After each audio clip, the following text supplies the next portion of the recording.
નમસ્કાર, આપ જોઈ રહ્યા છો યુટીસી ન્યૂઝ। વડોદરા વકીલ મંડળની ચૂંટણી માટે આજે મતદાન ચાલી રહ્યું છે।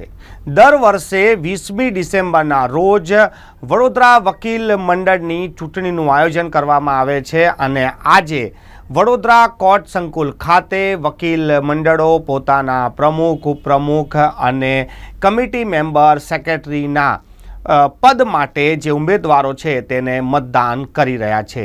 આ મતદાન માટે ખાસ એક વ્યવસ્થા ઊભી કરવામાં આવે છે જે વકીલોના મારફતે જ કરવામાં આવે છે। એક ચૂંટણી અધિકારીની નિમણૂક કરવામાં આવે છે અને ચૂંટણી અધિકારી તેમની અંદર એક ટીમ બનાવે છે અને આ ટીમ એક સુંદર રીતે, સ્વચ્છ રીતે આ સમગ્ર ચૂંટણી પ્રક્રિયા થાય તેવી વ્યવસ્થા કરવામાં આવે છે। વડોદરામાં મતદાન બાદ જ્યારે મતગણતરી કરવામાં આવશે તો તેને પણ ડિજિટલાઇઝેશન તરીકે કરવામાં આવે છે, સીસીટીવીના અંદર કરવામાં આવે છે, જેથી પારદર્શકતા આવે કે કયા વકીલ મિત્રે કોને મત આપ્યા છે અને આ મતદાન પ્રક્રિયા બાદ થોડીક જ વારમાં શરૂ થઈ જાય છે।